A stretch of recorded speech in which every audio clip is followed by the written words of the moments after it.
analogy of a sponge. It has the CO2 stick to it, but only temporarily. All right, we're the scientists. This is what we know. Now you economic people and all, you have to get together and figure out how to make all this work. Okay. You are welcome. Let's see where it takes us. We'll see. Maybe it'll get edited out. Let's go. Fair enough.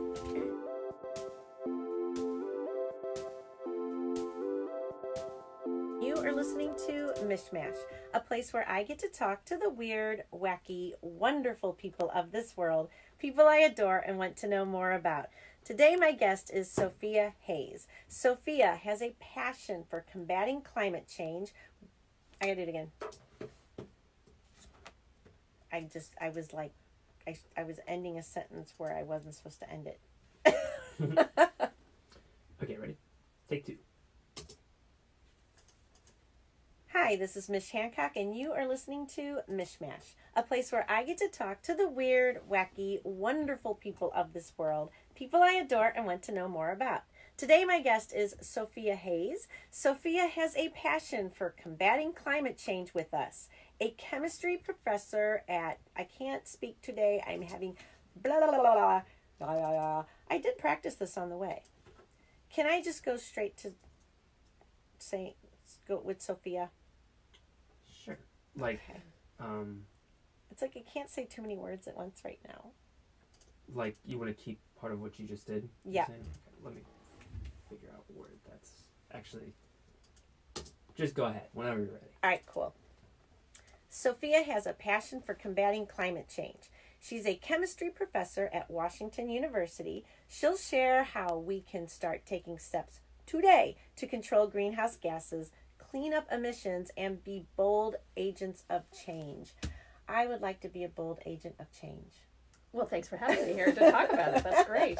You can be a bold agent, indeed. So let's talk about that. I mean, so first I want to tell everyone you were a speaker at our Bold and Brilliant Women event for TEDx Gateway Arch, and you talked about sciencing the heck out of climate change. And you had a positive message, which we love that, right? Because we've had a lot of like not so positive messages. Go ahead, talk to it. Yeah, we want to say that there are technologies that exist today to help capture CO2. There are a number of different approaches that people can take, and scientists and engineers are working on these, and it was only to communicate that to a broad audience so that people who hear all of this bad news about the climate and what's coming at us, that yet there are ways that we can address it if there is enough, let's say, will by society and by people to Right. do it. So this was amazing. We can address this. It's not, there are things already in place that can be done, or that we've got enough of everything to put it together to make it. So that's the big question. Why aren't we? Right? Yeah, well, that's a harder question. Those Yeah. are the socioeconomic questions that we scientists don't normally deal with. We Right. just work in the lab and, come up with these new schemes. I mean, there are simple proposals like planting many, many trees. And while that might seem naive, they are a great CO2 sink, is what we would call them. They can suck up Right. CO2 from the air. But in addition, when you have what's called a high concentration source, like a chimney coming from a power plant or out of an industrial factory, if you could capture that CO2 and then you're keeping it from entering the atmosphere to begin with, that's a great strategy. So there are materials for doing that already. They're just expensive at the moment. Okay. And it's because they're in development. And when you start to bring something to full scale, then there's the possibility of finding cost savings. Again, an economic problem more so than we in the lab deal with most. Exactly. But I love that there's thoughts on how this can happen. It's just a matter of getting everybody else to the table, to say, all right, we're the scientists. This is what we know. Now you economic people and all, you have to get together and figure out how to make all this work. Yeah, so think of this as an add-on to a power plant. And I used the analogy in the talk to say, we all have catalytic converters on our cars. And there was a day when those they weren't really part of an automobile. And we started putting those on cars to solve acid rain pollutants. Okay. And so by the same token, you could have an add-on to a power plant, for example, where you are now addressing the CO2 that it's emitting. And again, it's using new materials that are coming out all the time. Some scientists are working on these special solids that capture CO2 and hold it. I use the analogy of a sponge. It has the CO2 stick to it, but only temporarily. We can squeeze that CO2 out again, for example, and use it like a chemical. It's fascinating. What do you do in your day? Like, you know, today you're going, I know you're changing the oil or you're changing pumps or something today. What does your average day look like while you're here in St. Louis? Well, so as a professor at Washington University, I have both teaching and research missions. And the research mission is a kind of teaching because I'm teaching graduate students how to conduct research. So today in my day job, I'm teaching a lab course. So I have undergraduates who are learning these techniques that we use in chemistry. And so, yes, I'm changing pump oil, something that we do on occasion, much like Jiffy Lube. And so these are scientific pumps. But so the two missions are teaching younger students, both graduate and undergraduate, in the scientific enterprise. And then the research enterprise is in my time when I'm not actually teaching class, then that's time that we explore these unexplored territories. So people make new materials and they want to understand their structure. And there are various ways that we chemists kind of come about telling people what that structure is. And there's various techniques. Mine happens to be a kind of molecular fingerprinting technique. So I would call myself a spectroscopist. Ooh. So we look at the fingerprints of molecules and tell other people, hey, here's how you can make your material better. Really? Yeah. That's so cool. So someone has, so let's talk about a project you've done recently. I mean, or that just comes to mind about that. Like that looking at something and making it better. What does that look like to the people like myself who are not scientific minded? So let's think about a sponge. Just picture your kitchen sponge right now as an analogy. And so if you looked microscopically down into those pores and all those little tunnels, there are sticky places that things glom onto. And so I can look at the places where CO2 sticks. So imagine that the curved surfaces happen to be better as opposed to sort of the edges. Let's just say that was true for CO2. So some of what my technique is able to say is, gee, if you had more of those curved surfaces, or if you had more of these types of features, then it can absorb more CO2 and then it becomes a better material. So make more of that. You know, that's the kind of thing. How cool. So we map those out. And so providing that insight is really key because people who are really good at making these things, you know, what we call synthetic chemists and material scientists, they make the materials and then they just need another way to see what's going on inside at a microscopic level. Very interesting. Oh my gosh, how cool. So in your talk, I mean, like, you said planting trees. That's one of the things that, I mean, kind of like everybody could do, like maybe give up on part of your yard, plant some trees back there. But are there other things that we, like the everyday person, can do that you could speak to? Yeah, so first of all, it seems kind of simple. In your daily life, certainly all kinds of recycling and reusing of materials, everything that we don't have to recreate. This is kind of common knowledge, I think, at this point. Right. So to address CO2 directly, ways to minimize that are the simple things: cutting back on energy use, cutting back on driving, switch to an electric vehicle. Electric vehicles, of course, also have a CO2 cost. Somebody has to make that energy somewhere. Right. But the ability to concentrate all that CO2, if it's not coming from your gasoline engine, it's going to be coming from a power plant where it's easier to trap. So, for example, if we switched rapidly to battery vehicles, which have their own environmental costs, no doubt, but still those kinds of things can help at the individual level. But in addition, here societally, we need more support for the kinds of policies that address high levels of CO2 in the atmosphere. And we've seen generations of climate change denial. We've seen all sorts of other things that have prevented society from moving in the direction to address these problems. And so support for these at a grassroots level, reaching out to your members of Congress and saying, hey, this is important to me. Those are the things that every individual can do. And it's pretty much easy, just showing that you show support for these kinds of initiatives. Gotcha. Exactly. Yeah. Let your voice be heard, as they say, right? Exactly. We're in America. We can still do that. All right. We are going to take a break. We'll be right back with Sophia. What do you want me to make sure to talk about? You just hit everything. We're all done. You know, I mean, that's the end. She goes, done. No, another. Wait. Oh, you know what? Hi, it's just me. There, now I'm back. We're back. Sorry. Sorry, guys. No, I mean, those are the highlights. You know? Okay, cool.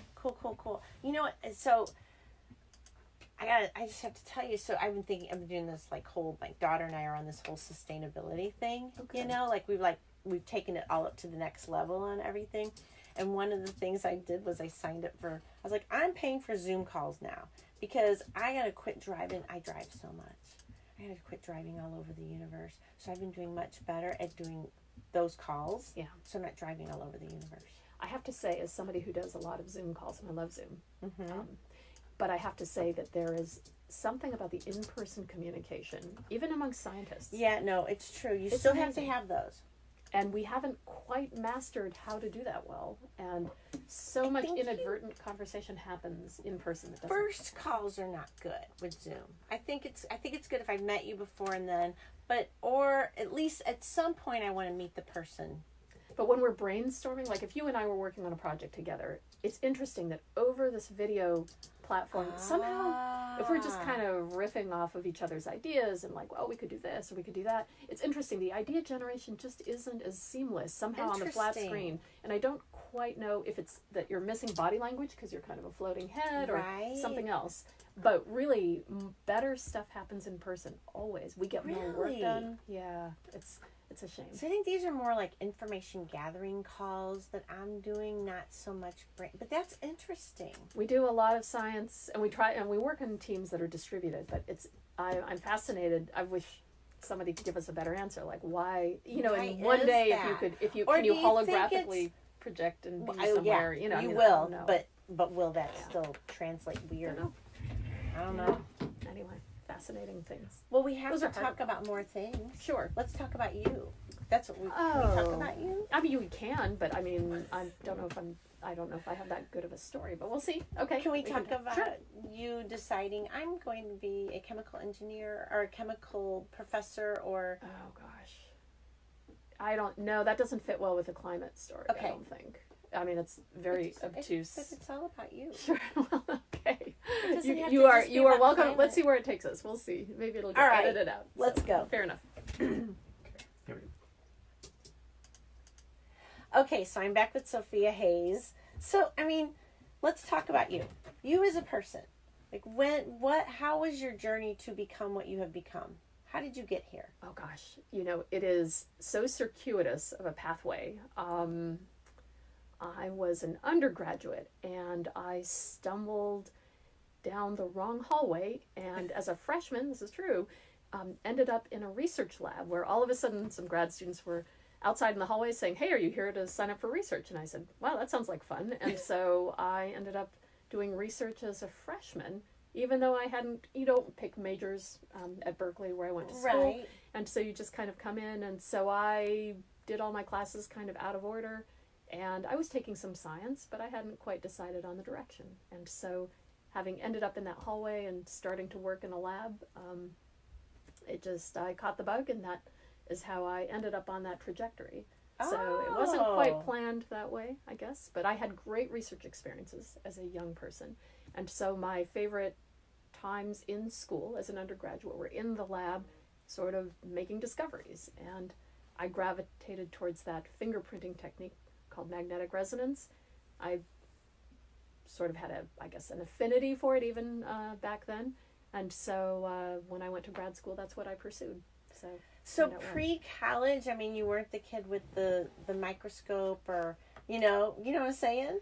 Yes, I was pretty much along those lines. I went to some California schools where the period of the day had been shortened by an hour, so our science programs weren't quite as strong as they could have been. Certainly not as strong as what I see out here in Missouri. And so even though I was scientifically inclined, I didn't have as much exposure maybe as most. Okay. So, but it was okay still.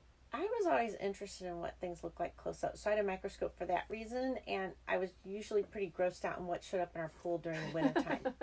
Yeah. I always think, what's in there? Like, we clean out the pool every year, but then my dad, so we had just one of those above the ground pools. Sure. And my dad would put the cover over it. And then within there, you know, of course, water would get in there. And as spring would start happening, it would be this like weird brown, yucky looking water. And then I would go look at it under a microscope and be like, ew.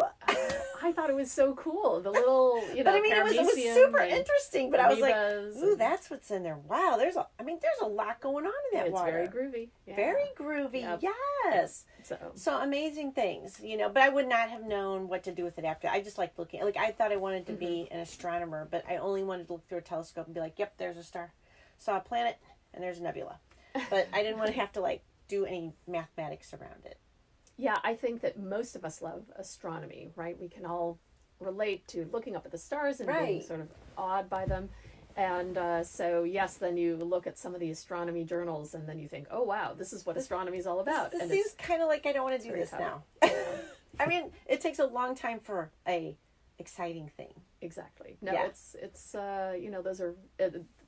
They're great scientists out there, and so they do terrific work. That are infinitely patient. Exactly. So talk about your family. Yeah, so I grew up in California. Okay. And my dad is an engineer, and so he was an electrical engineer and worked at Jet Propulsion Labs. So maybe this was meant to be. And my mom was trained as a classical musician. She and he both grew up overseas. And so came to California and raised us. So my mom was a homemaker at first and then started working later on. And so both of them raised me to be curious and independent and luckily think independently. So that turned out well for the science gig. How cool. So, yeah. And then how did you get here to St. Louis? So like many of us in academia, you go where you're sent, kind of like the military. And so I got a job offer from WashU and came out here in 2001. So the field that I'm in. Here. Yeah, I've been here for a while now. Yeah. Magnetic resonance, my field. This is one of the top places worldwide, was here in town. Really? So I was very fortunate to get a spot. Yeah. How cool. Incredible honor. So St. Louis really is your home now. It is. Yeah. I mean, and it's, so I thought, you know, you seem from here, right? And so, but you started in California. Yeah, that's my childhood. So, and studied overseas in Germany during graduate school and postdoc, and so I got a little dose of other things. Well, so that's how you know all the yes, long titles. Very long titles. Talk about that again. That you can get several doctorates. It's a second. It's almost like a second doctorate. It's called habilitation, habilitation, and so they end up with a second title. It's almost like writing a second thesis, and that's just part of their training. Oh, it's interesting. just very different than here. We do not do that here for the most part. Yeah, but then they get big, long titles, which makes them seem so cool. Exactly. Very distinguished. So what part of Germany? So Münster, Germany, which is in the northwest, kind of near Dusseldorf.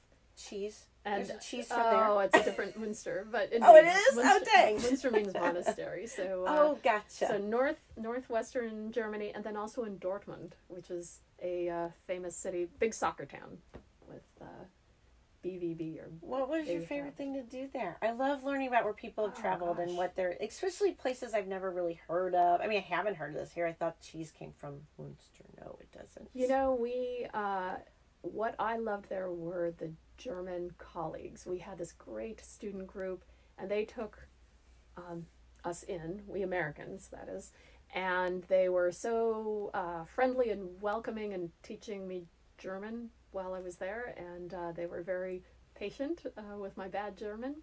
But we were a very close-knit group, and we would do research until all hours, sometimes ending 10 o'clock at night, and then we would go for dinner and have just large beers and tiny little bread roll, and it was great. It was a great time and very creative, and they're a very energetic and fun group.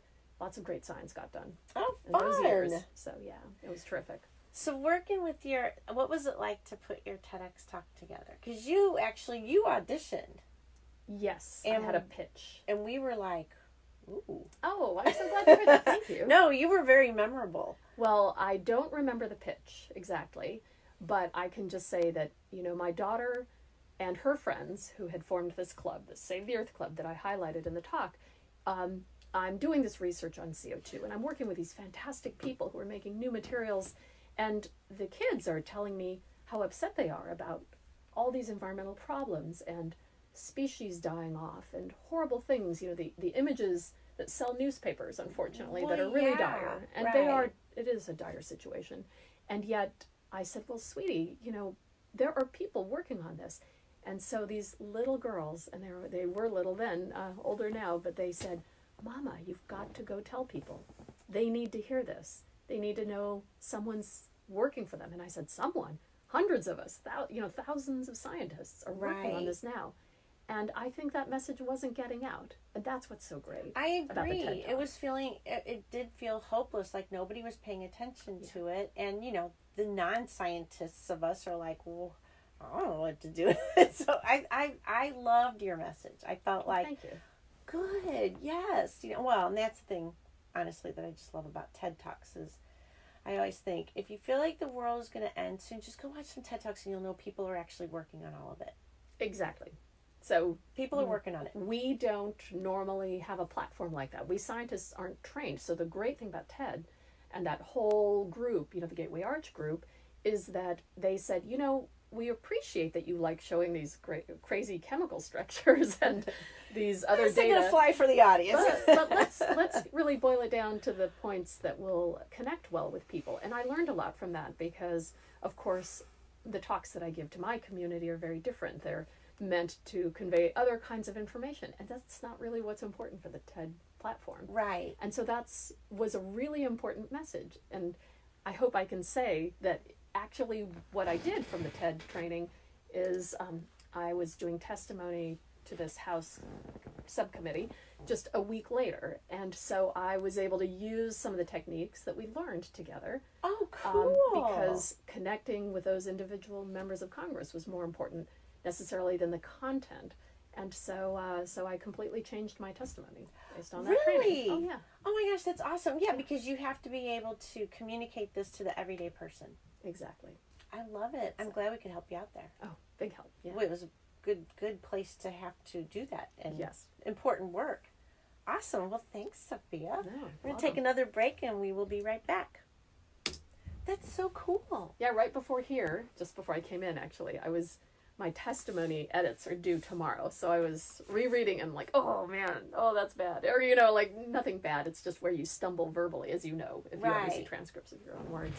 Anyway, but no, that I completely, and I asked them, do I have to read from the written testimony? And they're like, well, we recommend that. And I said, can I just kind of say something different as a lead in? And so they let me do it. It was great. Really? Yeah, it was nice. So that was you guys. Cool. Hey, I like that. But it is true. It's hard to, it is difficult for some academics to make that change. It's very difficult. You know, because when we've had some that was just like, I don't think they're going to be able, and I don't recall, but I remember one guy saying, well, but I'm going to look silly in front of all of my colleagues, and we're like, no, but that's not who you're speaking to. You're not talking to your colleagues in this. This is an everyday person has to be able to watch this talk and get something from it. Yeah. And if you show a bunch of chemical structures, you know, you'll be like, I'm just got lost. I'm not getting it. I can't do any more with hear this. All right, I'm ready. Okay, cool. Here we go. All right, we are back at this question time. So you talked about doing research. Tell me about a country or a place that you did research that was like really exciting. Oh, for sure, Germany. I mean, it was just terrific. The infrastructure they have is very different. The way they do science is a bit different. And it was just a great way to frame what we do here in the U.S. differently. Okay, so what their infrastructure you brought back here? So you're like, hey, they got a good idea over there. Oh, all the time, yes. Really? You know, dozens upon dozens of ideas, yes. It's just, things are done differently, so it informs how we might go through a process of constructing a project or how we treat data. I mean, there's so many different ways. So the cross-pollination of those ideas is really, really important. Very cool. Yeah. And it seems like in the science world, it seems like that's a thing where people, like, there's a lot of international relations. There's Oh, like absolutely. I mean, we could learn from that in many ways. Well, we lead the world in many ways in research, and so we also ought to share that as broadly as we can, but also be willing to take in from other countries because they do things differently. So I love that. me too. You spent a summer in Kyoto learning Japanese art because of Mom, right? You are Japanese? Quarter Japanese, correct? yes. Okay. So what did you learn about Japanese art? Oh my I'm gosh. totally interested in this because I want to go to Japan. So much. First of all, because of that strong cultural association, I would go to Japan to be with my relatives. My grandparents lived there.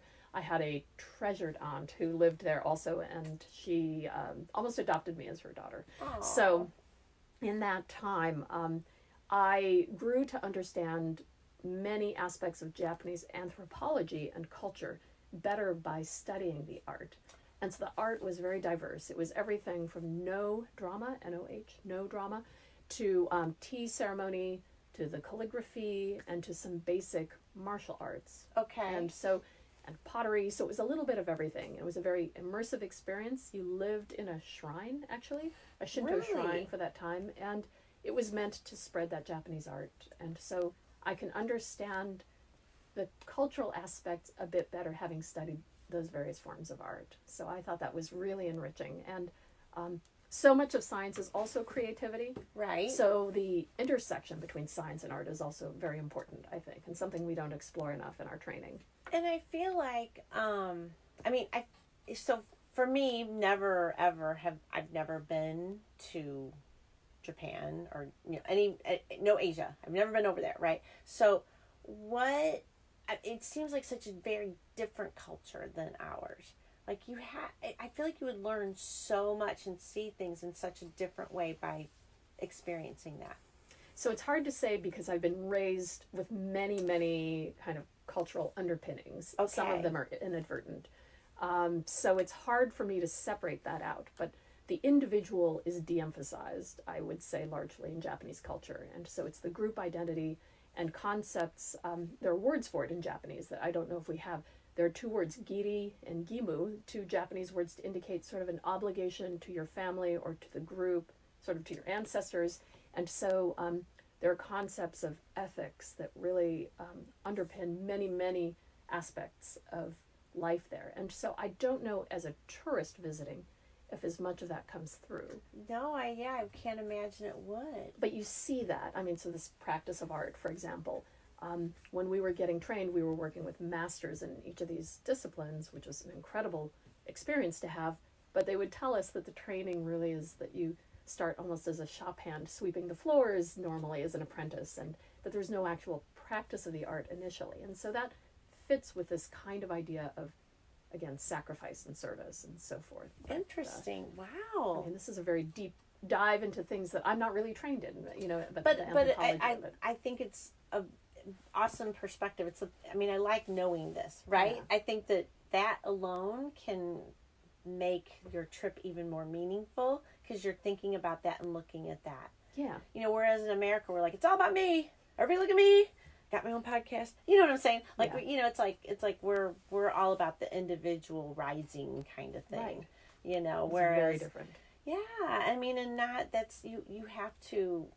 I always think of, well, we're really all one, like we're all connected, and so if we could keep that at the forefront, then maybe we wouldn't allow people to go into poverty and yucky blah the stuff. Yeah, so that's interesting. Thank you. Yeah, you're welcome. So from your childhood, is there a favorite book? Oh, so many. You can say more than one. Oh my goodness, there's just so many. I loved, let's see what comes to mind. I loved Watership Down. I loved the whole Lord of the Rings series, of course, like many scientists. I loved the Chronicles of Narnia as a little person, I think. I read a lot of Nancy Drew. I loved mysteries and science fiction and fantasy. There's just, so many.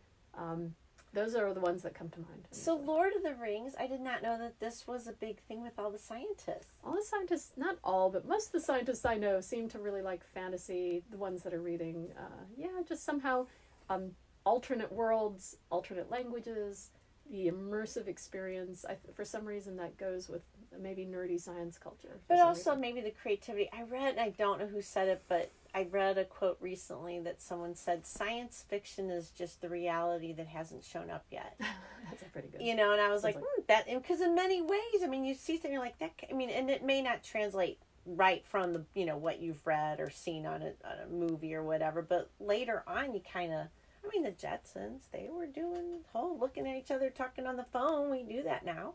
There is a lot of futuristic, speculative fiction, I think is the euphemism for science fiction. I love it. But many things have come true. If you look at some of the works of William Gibson and predicting, for example, the internet and World Wide Web and those kinds of things, and the immersive experiences of virtual reality, there are many predictions that are now coming to pass. And so some people had the foresight to put that down on paper. To know, hey, there's some, get ready. We're right. preparing you. Read this book. Well, thank you, Sophia. This has been Thank wonderful. you for having me. I love it. So tell people where they can find out about you and your research and what you're doing. Washington University. Yeah, Washington University. Sophia. If you Google Sophia and magnetic resonance, I'm pretty much You're the only all one over with that the name. place. Yeah, Awesome. so that's my area. Well, Thanks for you. having me. And everyone out there, you have been listening to MichMash. Please go to iTunes and subscribe. Thank you. Bye.